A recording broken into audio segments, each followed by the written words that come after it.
lingkungan. Dalam gini ya? Ini menyeberang.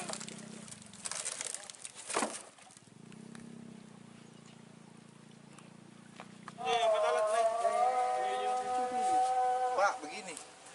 Untuk sedot pasir tolong dihentikan karena adanya banyak riak-riak masyarakat yang jadi kalau bisa dihentikan untuk kemudian nanti Pak ini anu ya. Ini. Kita sampaikan nih siapa yang punya semua. Nanti dipanggil semua ke kantor. Ada 5. Di mana ini anu? Tim polis lain. Polis lain ini itu alat sama ada. Kamu nawar? Data gitu dulu orang. Kita datain. Awas kasih. Hati. Balasin jo la koste kalau. Sponsor gitu, Bang.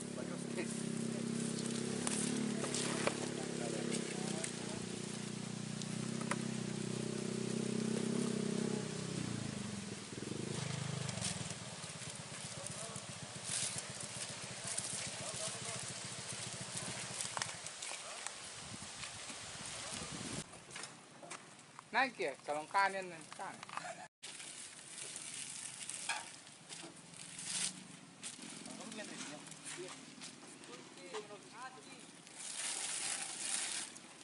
Apa dilalangan jo?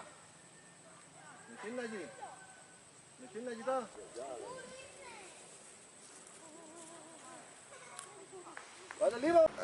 Tambang tersebut sangat berpotensi untuk terjadinya suatu kelongsoran yang mana di tengahnya adalah merupakan jalan tani untuk menuju ke rumah pemukiman, sehingga kita merespon dan kemudian turun ke lapangan bersama dengan anggota Polsek Bontonompo. Tentunya adalah bertujuan untuk melihat secara langsung dan memberikan pelayanan kepada masyarakat yang mengadukan hal tersebut. Untuk sita kita ambil sampel 1, namun yang kami polis lain di TKP ada kurang lebih 5 mesin pompa yang digunakan untuk menyedot pasir. Untuk alat berat kami juga 1 polis lain sambil kami menunggu surat ataupun izin ya legal yang dimiliki oleh pihak penambang.